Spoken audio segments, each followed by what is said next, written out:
ഇന്നത്തെ വീഡിയോയിൽ നമ്മൾ ഡിസ്കസ് ചെയ്യുന്നത് 5ൽ സ്റ്റാർട്ട് ചെയ്യുന്ന 2 ഡിജിറ്റ് നമ്പേഴ്സിന്റെ സ്ക്വയർ നമുക്ക് എങ്ങനെ ഈസി ആയിട്ട് വിത്തിൻ 5 സെക്കൻഡ്സ് അതിനുള്ളിൽ നമുക്ക് എങ്ങനെ കണ്ടുപിടിക്കാം നോക്കാം.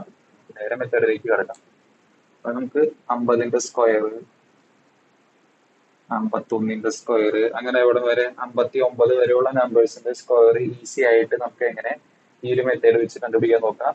അപ്പൊ ആദ്യം 50ന്റെ സ്ക്വയർ, സീറോയില് എൻഡ് ചെയ്യുന്ന നമ്പേഴ്സിന്റെ സ്ക്വയർ കണ്ടുപിടിക്കാൻ ഈസിയാണ്. അപ്പൊ അതിന് എന്ത് ചെയ്താൽ മതി, 50ന്റെ സ്ക്വയർ ഇടാനായിട്ട് 5ന്റെ സ്ക്വയർ എടുക്കാം, 2 സീറോ ആഡ് ചെയ്യും, നമുക്ക് കിട്ടും 50ന്റെ സ്ക്വയർ എന്ന് പറയുന്നത് 2500 ആണ്.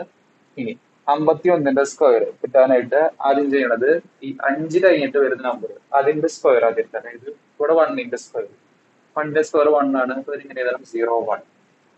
ദെൻ 5ന്റെ സ്ക്വയർ എടുക്കുക, 5ന്റെ സ്ക്വയറിന്റെ കൂടെ ഈ 1 ആഡ് ചെയ്യും, അതായത് 25ന്റെ കൂടെ 1 ആഡ് ചെയ്യും, നമുക്ക് കിട്ടും 26. അതായത് 51ന്റെ സ്ക്വയർ നമുക്ക് എത്ര കിട്ടും, 2601 കിട്ടും. ഇതുപോലെ 52ന്റെ സ്ക്വയർ കണ്ടുപിടിക്കാം.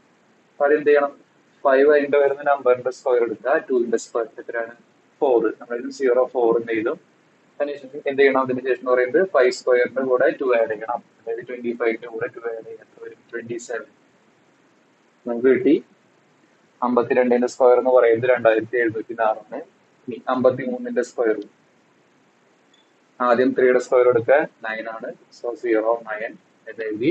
എന്ത് ചെയ്യണം, 5 സ്ക്വയറിന്റെ കൂടെ 3 ആഡ് ചെയ്യാം, 25ന്റെ കൂടെ 3 ആഡ് ചെയ്യാം, നമുക്ക് കിട്ടും 28 എന്ന് കിട്ടും.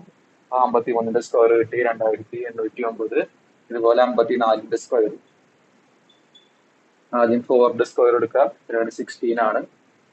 ദെൻ 5 സ്ക്വയറിന്റെ കൂടെ ഈ 4 ആഡ് ചെയ്യാം, 25ന്റെ കൂടെ 4 ആഡ് ചെയ്യുമ്പോൾ 29. അപ്പൊ 56ന്റെ സ്ക്വയർ കിട്ടി 2916. ഇനി 55ന്റെ സ്ക്വയർ, അതെന്ത് ചെയ്യണം, 5ന്റെ സ്ക്വയർ എടുക്കണം, എത്രയാണ് 25 ആണ്. ദെൻ എന്ത് ചെയ്യണം, 5 സ്ക്വയറിന്റെ കൂടെ 5 ആഡ് ചെയ്യണം, 25ന്റെ കൂടെ 5 ആഡ് ചെയ്യുമ്പോൾ നമുക്ക് എത്ര കിട്ടും, 13 കിട്ടും. അപ്പോൾ 55ന്റെ സ്ക്വയർ കിട്ടി 3025.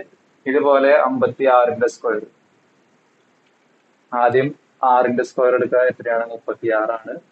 ദെൻ 5 സ്ക്വയറിന്റെ കൂടെ 6 ആഡ് ചെയ്യാം, 25 പ്ലസ് 6 ഈക്വൽ ടു 31. അപ്പോൾ 56ന്റെ സ്ക്വയർ കിട്ടി 3136. ദെൻ 57ന്റെ സ്ക്വയർ, ആദ്യം 7ന്റെ സ്ക്വയർ എടുക്കുക, 49. ദെൻ 5 സ്ക്വയറിന്റെ കൂടെ 7 ആഡ് ചെയ്യുക, എത്ര കിട്ടും 25 പ്ലസ് 7 ദാറ്റ് ഈക്വൽ ടു 32. 57ന്റെ സ്ക്വയർ എന്ന് പറയുന്നത് 3249. 58ന്റെ സ്ക്വയർ, 8ന്റെ സ്ക്വയർ എടുത്തു 64. ദെൻ 5 സ്ക്വയറിന്റെ കൂടെ 8 ആഡ് ചെയ്യുക, എത്ര കിട്ടും 25 പ്ലസ് 8 ദാറ്റ്സ് ഈക്വൽ ടു 33. 58ന്റെ സ്ക്വയർ കിട്ടി നമുക്ക് എത്ര 3364. അതുപോലെ 59ന്റെ സ്ക്വയർ എന്ത് കിട്ടും, 9ന്റെ സ്ക്വയർ എടുക്കുക, 81. ദെൻ 5 സ്ക്വയറിന്റെ കൂടെ 9 ആഡ് ചെയ്യുക, so 25 plus 9 that's equal to 34. 59ന്റെ സ്ക്വയർ എന്ന് പറയുന്നത് 3481. ഇങ്ങനെയാണ് ഈ ഒരു മെത്തേഡ് വെച്ചിട്ടാണ്, ഈസി മെത്തേഡ് വെച്ചിട്ടാണ് നമ്മൾ 50 മുതൽ 59 വരെയുള്ള നമ്പേഴ്സിന്റെ സ്ക്വയർ നമ്മൾ കണ്ടുപിടിക്കും. അപ്പോൾ ഈ വീഡിയോ ഇഷ്ടമായാൽ തീർച്ചയായും ലൈക്ക് ചെയ്യുക, മറ്റുള്ളവർക്കും ഷെയർ ചെയ്യുക. ഇതുപോലുള്ള വീഡിയോസ് ലഭിക്കാൻ ഈ ചാനൽ സബ്സ്ക്രൈബ് ചെയ്യാൻ മറക്കല്ലേ.